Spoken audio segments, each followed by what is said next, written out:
মা, আমাকে ক্ষমা করো। মানুষকে বাঁচাতেই এই পথ বেছে নিয়েছিলাম। হে আল্লাহ, আমাকে শহীদ হিসেবে কবুল করুন।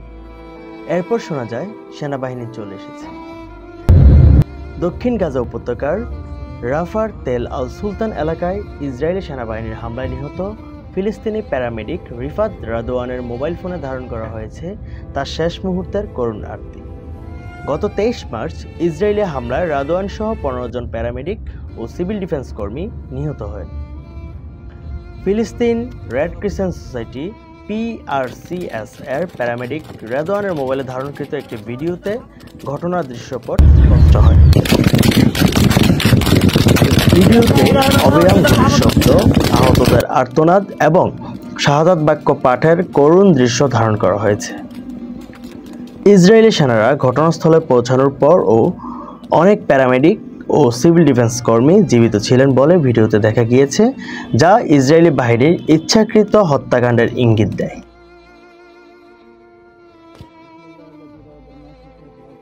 ইসরায়েলি সেনাবাহিনী দাবি করেছিল তারা আলো বা জরুরি সংকেতবিহীন সন্দেহজনক যানবাহনে গুলি চালিয়েছিল, কিন্তু ভিডিওতে অ্যাম্বুলেন্সের জরুরি আলো এবং প্যারামেডিকদের রিফ্লেকটিভ ইউনিফর্ম স্পষ্টভাবে দেখা যাচ্ছে, যা ইসরায়েলি বাহিনীর দাবিকে মিথ্যা প্রমাণ করে।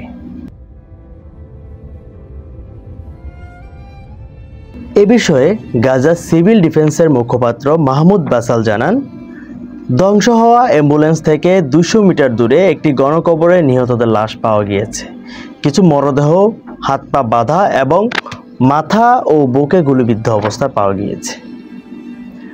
একজনের মাথা বিচ্ছিন্ন ছিল, অন্য মরদেহগুলো ছিন্ন বিচ্ছিন্ন অবস্থায় ছিল। বাসাল এই হামলাকে আধুনিক ইতিহাসে নজিরবিহীন এক বর্বরতা বলে অভিহিত করেন।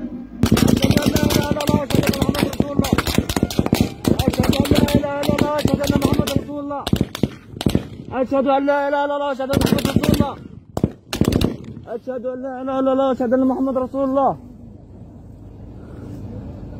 أشهد أن لا إله إلا الله أشهد أن محمد رسول الله لبيك لا شريك لك لبيك الله أكبر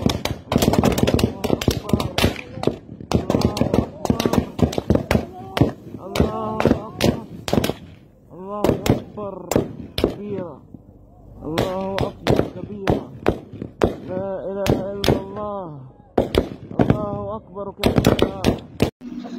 Abul Hasan Sajib, news desk, ITV।